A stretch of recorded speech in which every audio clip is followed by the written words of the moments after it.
Bonjour à tous, aujourd'hui je vais vous présenter un projet qu'on avait à faire en EMC.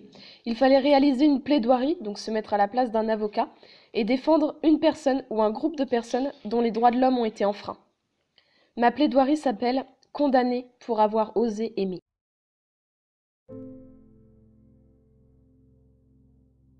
C'est l'histoire d'Azmad, un jeune homme tchétchène de 26 ans, comme il y en a tant. Ce jour-là, il a été interpellé par la police de son pays et a été forcé à déverrouiller son portable, où était toute sa vie. J'ai fui, car j'ai compris que je n'arriverais pas à m'en sortir. Tout allait apparaître de manière évidente, qui je suis, témoigne-t-il. Azmad est contraint de se réfugier chez un ami de longue date à qui il raconte être poursuivi à cause de vidéos, je cite, à caractère islamiste extrémiste, des appels au djihad. Il va ensuite se cacher à Moscou où il restera environ 2 mois. Finalement, il arrive en France. Quel crime a-t-il pu commettre pour être contraint de parcourir ces centaines de kilomètres? Azmad est homosexuel. Et bien que très discret, il a fini par être suspecté. Là-bas, on tue des gens pour des rumeurs, affirme-t-il. La police se sert d'une photo trouvée dans le téléphone d'une personne LGBT pour en trouver une autre, et traque ainsi cette minorité tchétchène. Si un homme est suspecté d'être homosexuel, ce n'est pas seulement la police qui est contre lui, mais aussi ses amis et sa famille. D'après le journal local Novaya Gazeta, environ 100 homosexuels ont été arrêtés. Les autorités laissent ensuite un choix aux familles, comme expliqué dans Le Monde. Soit la famille te tue elle-même pour laver la honte, soit elle te renie, murmure Ilya, un jeune au regard doux, en fuite lui aussi. Ta famille, tes amis, ne savent pas que tu es gay. C'est une double vie, car tu ne peux pas être celui que tu veux. Selon le journal russe, 2 personnes ont été assassinées par leurs proches. Mais pour ces hommes, la mort est une délivrance, car avant cela, ils sont torturés et humiliés. Selon un autre témoignage recueilli par Le Monde Europe, les tortures sont cruelles. Le jeune homme ayant accepté de raconter son histoire affirme avoir été fouetté avec un tuyau de radiateur, puis, je cite, « Ils m'ont d'abord cassé les côtes, puis ils ont placé des pinces métalliques sur le lobe de mes oreilles pour m'électrocuter. On ne nous donnait pas à manger non plus. La seule chose qu'on nous permettait, c'était de prier. Et quand on priait, alors on avait de l'eau. » Le cauchemar du jeune homme a duré 1 semaine. Mousseline s'appelle-t-il. Mais il pourrait aussi se nommer Bronislav, Yakim ou encore Oleg. Car la Tchétchénie est tellement décidée à les traquer qu'ils doivent changer de prénom et d'identité, même dans les pays où ils se réfugient. Alvi Karimov, le porte-parole du président de la République russe de Tchétchénie, a démenti l'accusation en ces mots. C'est un mensonge absolu. Il est impossible d'interpeller et de harceler ceux qui n'existent pas dans la République de Tchétchénie.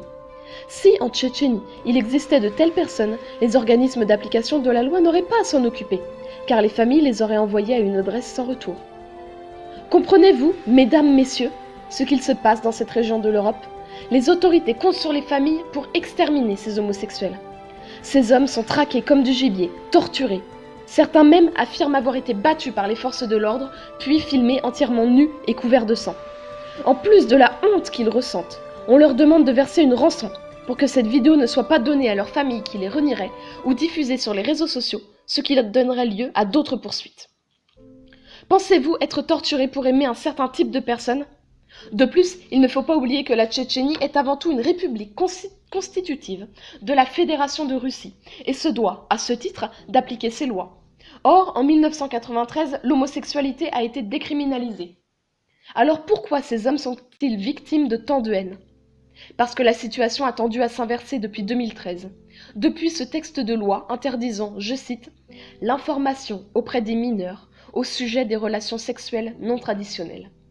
Mais malgré cette dernière loi, le décret de 1993 est encore actif. Et par conséquent, l'homosexualité masculine n'est plus considérée comme illégale et ne peut être blâmable.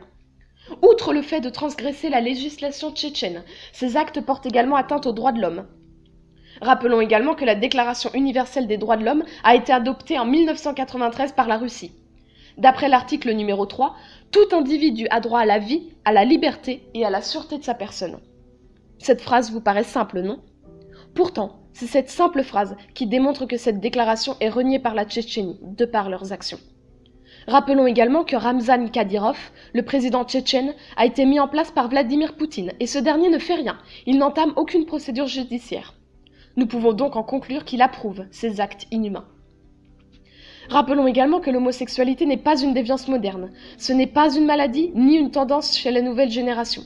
L'homosexualité est naturelle, elle est présente dans toutes les espèces et ce, depuis la nuit des temps. On ne peut trouver plus naturel.